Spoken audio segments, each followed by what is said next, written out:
Cricket খেলার সব ফাঁকফোকর ধুলোয় মিশিয়ে দিতে আদা জল খেয়ে মাঠে নেমেছে আইসিসি। 22 গজে ক্রিকেটাররা যাতে ফোন দিয়ে এটে বাড়তি সুযোগ সুবিধা ভোগ করতে না পারে সেজন্য একের পর এক নতুন নিয়ম তৈরি করছে ক্রিকেটের এই সর্বোচ্চ নিয়ন্ত্রণ সংস্থা। ভদ্রলোকের খেলাকে আরও বেশি বিশুদ্ধ ও স্বচ্ছ করে তোলার এই মিশনে গত 8 মাসে কয়েকটি নতুন নিয়ম প্রবর্তন করেছে ইন্টারন্যাশনাল ক্রিকেট কাউন্সিল। নতুন নিয়ম প্রবর্তনের পাশাপাশি পুরাতন নিয়মগুলোকেও করা হয়েছে ঘষামাজা। তাহলে চলুন জেনে নেওয়া যাক আইসিসির সেই নতুন নিয়মগুলো কি কি। গত ওয়ানডে বিশ্বকাপে অ্যাঞ্জেলো ম্যাথিউসের টাইমড আউটের ঘটনা তো মনে আছে নিশ্চয়ই। ম্যাথিউসের সেই আউট নিয়ে প্রচুর সমালোচনা হলেও ক্রিকেটীয় নিয়ম অনুসারে আউটটি ছিল পুরোপুরি যৌক্তিক। ক্রিকেট খেলায় সময়ের অপচয় রোধ করতে এবার টাইমড আউটের মতোই নতুন এক নিয়ম নিয়ে এসেছে আইসিসি। এই নিয়ম অনুসারে কোনো ওভার শেষ হওয়ার পর পরবর্তী 1 মিনিটের মধ্যেই নতুন ওভারের বোলিং শুরু করতে হবে।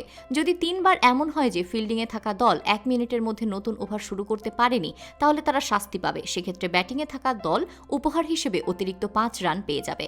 সমাপ্ত হওয়া ওভার এবং নতুন ওভারের মধ্যবর্তী সময় পরিমাপের জন্য স্টপ ক্লক পদ্ধতি চালু করা হবে। চলতি বছরের এপ্রিল মাস পর্যন্ত ছেলেদের ওয়ানডে ও টি20 ম্যাচগুলোতে পরীক্ষামূলকভাবে এই পদ্ধতি প্রয়োগ করা হবে। তাছাড়া নতুন নিয়ম অনুসারে স্ট্যাম্পিংয়ের আবেদন করলে শুধুমাত্র স্ট্যাম্পিংয়ে চেক করা হবে, আলাদা করে ক্যাচ আউট চেক করা হবে না।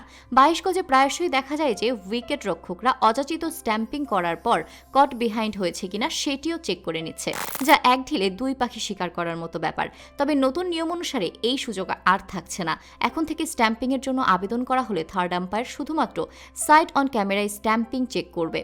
বল এই জোয়ে কট বিহাইন্ড হয়েছে কিনা তা যাচাই করা হবে না। কট বিহাইন্ড চেক করার জন্য ফিল্ডিংয়ে থাকা দলকে আলাদা করে রিভিউ নিতে হবে।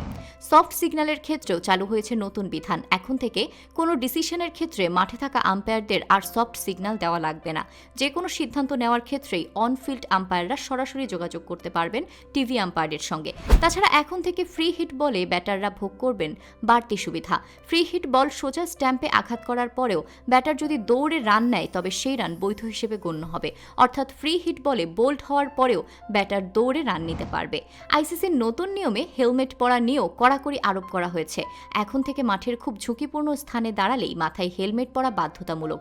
ফাস্ট বোলিংয়ের সামনে ব্যাটিং করতে থাকা ব্যাটারকে অবশ্যই হেলমেট পরতে হবে। এছাড়া উইকেট রক্ষক এবং উইকেটের খুব কাছে অবস্থান করা ফিল্ডারদের মাথায়ও হেলমেট থাকা আবশ্যক। এছাড়া কনকাশন বদলির নিয়মে আনা হয়েছে পরিবর্তন। আইসিসির নতুন নিয়ম অনুসারে বদলি খেলোয়াড় চাইলেই বোলিংয়ের সুযোগ পাবেন না। যে খেলোয়াড়ের বদলি হিসেবে তিনি মাঠে নেমেছেন সেই খেলোয়াড়ের যদি বোলিং নিষেধাজ্ঞা থাকে তবে বদলি খেলোয়াড়ও বোলিং করা থেকে বঞ্চিত হবেন। ক্রিকেটের স্বচ্ছতা বৃদ্ধির ক্ষেত্রে আইসিসির এসব নতুন নিয়মসমূহ খুবই তাৎপর্যপূর্ণ ভূমিকা রাখতে পারে বলে মনে করেন ক্রিকেট বিশেষজ্ঞরা।